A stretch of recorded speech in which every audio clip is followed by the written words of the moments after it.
Alors, bonjour ou bonsoir. Voilà. Je voulais faire une petite vidéo parce que, en fait, je voulais vous raconter. En fait, une sorte de petite story time.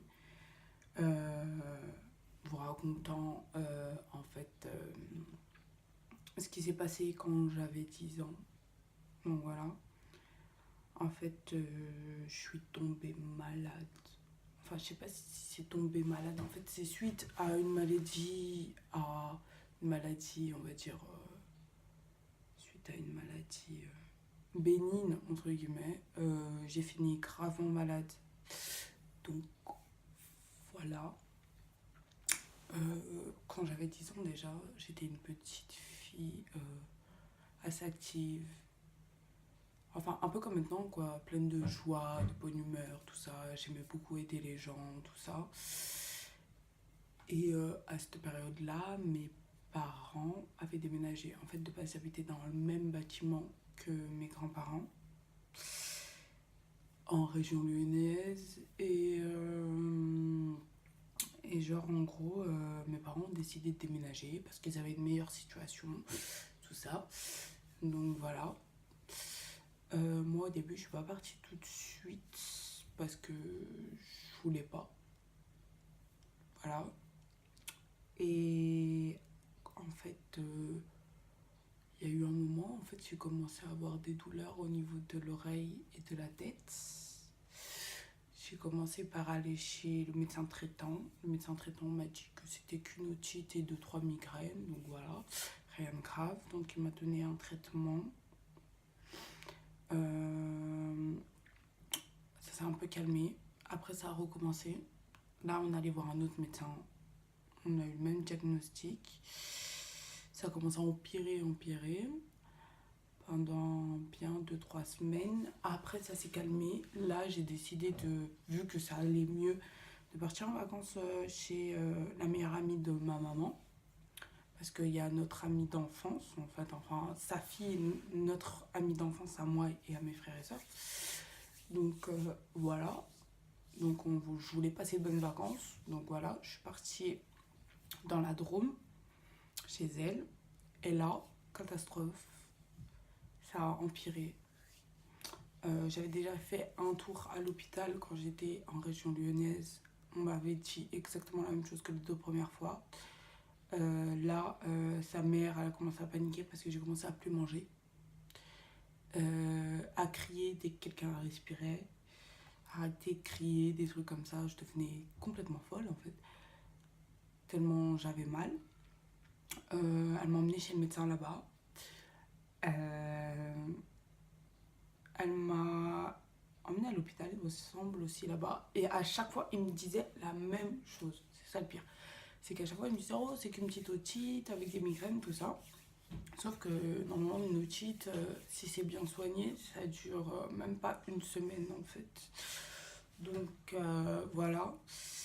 Un jour, en fait, ils ont remarqué que j'avais perdu beaucoup de poids. Ça faisait déjà une semaine que j'étais chez la meilleure amie à ma mère. Et là, la meilleure amie à ma mère, en fait, elle l'a appelée et elle lui a dit il va falloir que tu emmènes ta fille à l'hôpital vite parce qu'elle ne mange plus, elle a vraiment mal, elle pleure tout le temps, elle dort pas. J'étais très très mal, sachant que quand j'étais.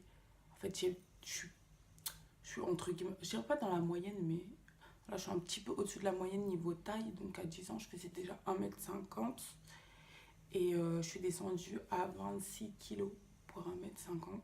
Donc le poids limite d'un enfant de 5 ans, quoi. Donc c'était vraiment grave. Et on est, mon père m'a emmené, enfin est venu me chercher dans la Drôme pour revenir en région lyonnaise. Il m'a emmené à l'hôpital. Et là, en fait, il a pété un câble, clairement. Il leur a dit, sachant que c'était l'hôpital où j'étais allée la première fois, et il leur a dit c'est pas possible, ma fille ça fait pratiquement un mois qu'elle est dans cet état là, ça ne va pas. Vous dites que c'est juste une otite et tout, faites-lui des examens approfondis et vite. Parce que moi je peux plus supporter ça, elle est pas bien, elle a perdu du poids, vous le voyez et tout ça.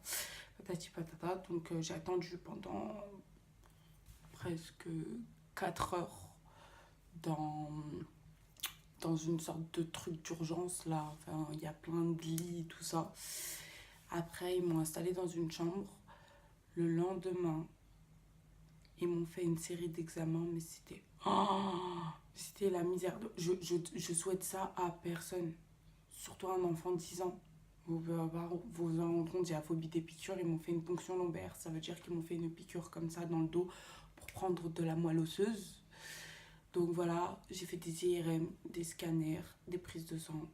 Déjà que j'étais pas hydratée de base parce que je mangeais plus, je buvais plus, que j'avais mal à la tête, tout ça. Le seul truc qui me calmait, c'était les perfusions, en fait, clairement. Ils étaient obligés de me nourrir aussi sous perfusion. Et en fait, pas le premier soir, mais le lendemain, en fait, et ils m'ont dit que, en fait, il fallait que je me fasse opérer d'urgence. Parce qu'en fait, mon otite, elle avait été mal soignée. Ça avait infecté mon os tout derrière mon oreille. Derrière mon oreille, voilà, là. Et détruit mon tympan. L'infection, ils appellent ça une mastoïdite. Donc voilà. En fait, c'est une infection derrière l'oreille. Voilà. En fait, c'est un os qui se remplit de pus. Voilà. Voilà.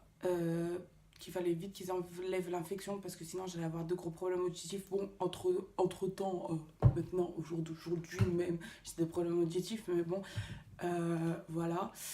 Et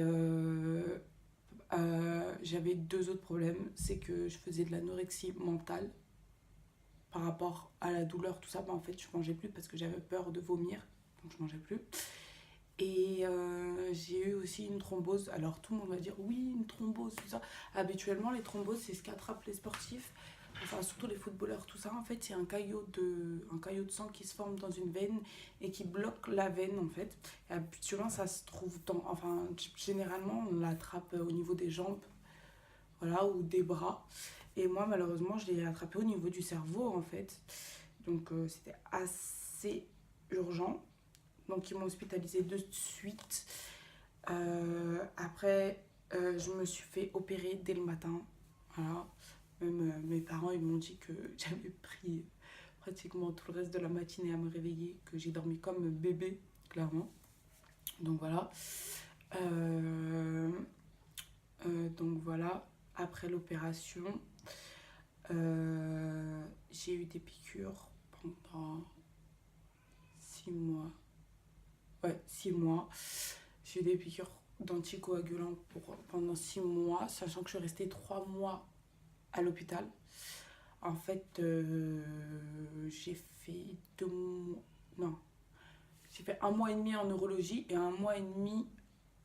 Non, j'ai fait les deux. En fait, dans deux hôpitaux différents.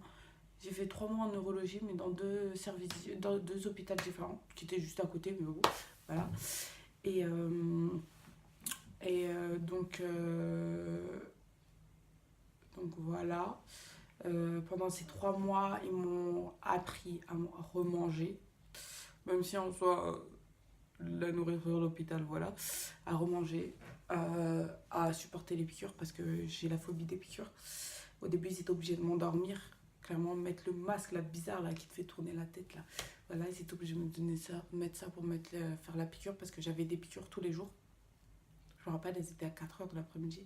Toujours, j'avais des piqûres et toutes les semaines, j'avais des prises de sang. Et encore, s'ils avaient besoin d'autres informations, s'il y avait un truc qui disjonctait ou quoi, j'avais encore des prises de sang, plus les perfusions de médicaments. Donc voilà, pendant 3 mois, la vie à l'hôpital, c'est ennui. Voilà, heureusement que j'avais ma famille. Mais le fait de rester longtemps en fait, à l'hôpital, souvent bah, je devenais désagréable. Voilà, même des fois, je me suis disputée avec ma mère et tout. Donc voilà. Euh, C'était. En fait, je crois que c'est le moment le plus. Enfin, où j'ai été le plus mal dans ma vie parce qu'en fait, je pouvais rien faire jusqu'à je parlais à mes toutous. Euh, Dès que ma famille partait, j'étais en pleurs en fait, parce qu'en plus j'ai la phobie d'être. En fait, moi j'ai la phobie de me retrouver toute seule. Voilà. Donc, voilà. Donc ça a été très compliqué. Après, j'ai eu une permission Et cette permission, je sais pas si c'est le fait de retrouver ma famille, sachant qu'il y a beaucoup de monde, beaucoup de bruit ou pas, mais en fait, la permission, c'était une catastrophe. En fait, ils ont dû me ramener à l'hôpital au plus vite parce que ça n'allait pas du tout. Donc voilà. Et ils m'ont réappris à faire beaucoup de choses parce que clairement, en fait,